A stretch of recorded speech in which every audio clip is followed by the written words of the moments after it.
take these off, I can't see you. It's great. That's tough to beat. That is really hard to beat. Mine is not nearly... well, you want to know when you get PG-13. This is when it gets PG-13. So this will acknowledge the existence of gay sex or drug use in past tense. So I am in recovery. I've been sober from meth use for 5 years. Thank you. I have the scars to prove it, so it's great. But I wanted to talk about I was living in Los Angeles. It's where I picked up my wonderful habit. It was my souvenir. So I was best friends with this guy who, the story how I met him, actually how I met him was my on-again, off-again boyfriend. I walked in on the two having sex. And my reaction was, well, I could either kill them or I could just run away from the problem. So I walked over to my boyfriend's bong and got high. And just watched them have sex. But it turned out he was actually a cool guy and we started talking. So, yeah. I mean, there wasn't much to do. He wasn't sexy anymore, right? So he became my best friend, ironically enough, because we were fellow Midwesterners. And he had just gotten out of a really bad relationship, and they were famous for having been this amazing couple that everyone's like, oh my God, it's so great that they're together. And then they broke up, and it was really ugly, and now he's my best friend, so I'm on his side. So on-again, off-again boyfriend calls me up, hey, you want to come over? Sure, great. I'm having a couple of people over. I know what that means. I walk in, and it's my best friend's ex-boyfriend. Now, again, I'm already biased, but he's one of those, I don't know, I'm assuming straight people have this, but like really sexy gay guys kind of just lay there and let you do all the work. And I hate it. I'm really glad you guys are coming with me on this. So I took one look, and he knew who I was, I knew who he was, and I was like, oh, you, okay. I'm not doing this. And so I took off. So through the grapevine, I hear he's talking crap about me. I'm not happy with him. Fast forward about 6 months. I walk into, we're all friends here, right? So I walk into an orgy. And I was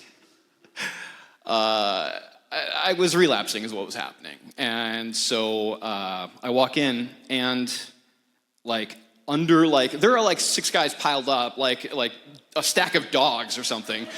And they come up, and the guy on the bottom is him. Now, I'm already half undressed at this point. I've already committed. I'm past the point of backing out without it being really socially awkward. So I decide, I'm like, okay, so I do the thing I did before. I go and I get really high. And there's this blank spot. There's the only spot on the bed. It's a king-size bed, but there's one spot on the bed, and it's next to him. And I'm like, okay. So I lay down. I look over at him. He looks over at me. We acknowledge each other. And then the drugs kick in. And I was like, in about 10 seconds, maybe less, I'm going to make out with you. And he's like, I don't know what to do with that.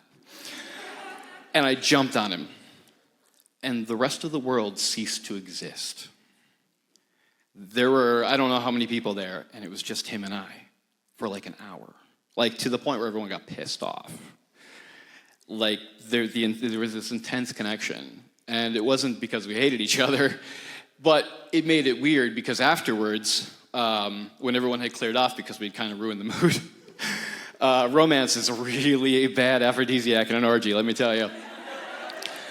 So afterwards, we're like, well, we need to do something about this because this is really cool. Like, my best friend just, okay, yeah, okay.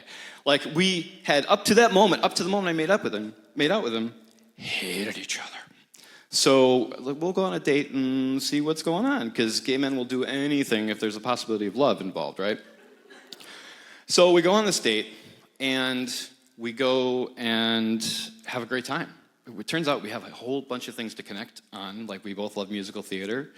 That's my obviously gay trait. His too. And we get back to my place because, well, we already know what sex is like with each other. So it's like, oh, well, now I know who you are. We can do this and do it again and make it better, right? So I had this guy who was a model. I lived in Los Angeles. There was this model who lived next door, well, a couple doors down. And he used to come over, steal my drugs, flirt with me, pretend he was going to have sex with me, and then leave. Which made me feel really super pathetic and really low. So at this point, I'm there with him, with my guy, my former enemy. Let's stay on task. Anyway,